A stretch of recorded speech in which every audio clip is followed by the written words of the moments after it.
ವೀಕ್ಷಕರೇ ನಮಸ್ಕಾರ. ನಮ್ಮ ಮಸ್ತ್ ಸುದ್ದಿ ಚಾನಲ್ಗೆ ಸ್ವಾಗತ. ಸೈಮಾನಲ್ಲಿ ಮಿಂಚಿದ ಕನ್ನಡಿಗರ ಕೆಲವು ಸುಂದರ ಚಿತ್ರಗಳ ಬಗ್ಗೆ ತಿಳಿದುಕೊಳ್ಳೋಣ. ಸೈಮಾ 2024 ದುಬೈನಲ್ಲಿ ಅದ್ದೂರಿಯಾಗಿ ನಡೆಯುತ್ತಿದೆ. ಕನ್ನಡದ ಹಲವು ಸೆಲೆಬ್ರಿಟಿಗಳು ಸೈಮಾದಲ್ಲಿ ಭಾಗವಹಿಸಿದ್ದರು. ಮಿಂಚು ಹರಿಸಿದ ಕನ್ನಡ ಸೆಲೆಬ್ರಿಟಿಗಳ ಚಿತ್ರಗಳ ಬಗ್ಗೆ ತಿಳಿದುಕೊಳ್ಳೋಣ.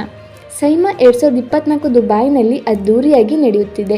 ಶನಿವಾರ ನಡೆದ ಕಾರ್ಯಕ್ರಮದಲ್ಲಿ ಭಾಗಿಯಾಗಿದ್ದ ಕಿಚ್ಚ ಸುದೀಪ್ ಹಿರಿಯ ನಟಿ ಮಾಲಾಶ್ರೀ ಅವರೊಟ್ಟಿಗೆ ಆಪ್ತವಾದ ಮಾತುಕತೆಯಲ್ಲಿದ್ದಾರೆ.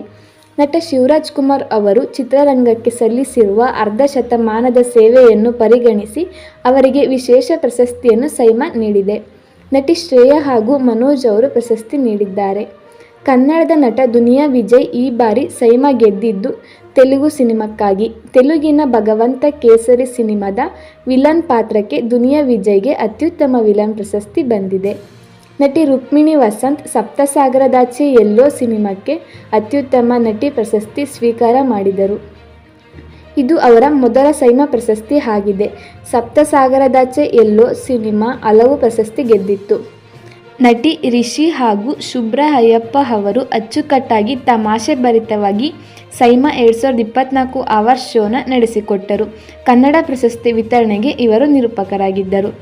ನಟಿ ಸಾನ್ವಿ ಶ್ರೀವಾತ್ಸ ಅವರು ಸಹ ಪ್ರಶಸ್ತಿಗೆ ನಾಮಿನೇಟ್ ಆಗಿರಲಿಲ್ಲ. ಆದರೆ ಸ್ಟೇಜ್ ಮೇಲೆ ಅತ್ಯುತ್ತಮವಾಗಿ ನೃತ್ಯ ಪ್ರದರ್ಶನ ನೀಡಿ ನೆರೆದವರ ಹೃದಯ ಗೆದ್ದರು ಸಾನ್ವಿ ಶ್ರೀವಾತ್ಸ. ನಟಿ ಪ್ರಣೀತಾ ಅವರು ಯಾವ ಸಿನಿಮಾ ಸಹ ನಾಮಿನೇಟ್ ಆಗಿರಲಿಲ್ಲ. ಆದರೆ ಅತಿಥಿಯಾಗಿ ಅವರು ಬಂದಿದ್ದರು. ಇತ್ತೀಚೆಗಷ್ಟೇ ಪ್ರಣೀತಾಗೆ ಗಂಡು ಮಗು ಆಗಿದೆ. ಹಾಗೆಂದು ಅವರು ಸೈಮಾ ತಪ್ಪಿಸಿಕೊಂಡಿಲ್ಲ. ಈ ವಿಡಿಯೋ ನಿಮ್ಗೆ ಇಷ್ಟ ಆಗಿದ್ರೆ ಲೈಕ್ ಮಾಡಿ, ಶೇರ್ ಮಾಡಿ, ಕಮೆಂಟ್ ಮಾಡಿ. ಸಬ್ಸ್ಕ್ರೈಬ್ ಮಾಡೋದಂತೂ ಮಿಸ್ ಮಾಡಬೇಡಿ. ಧನ್ಯವಾದಗಳು.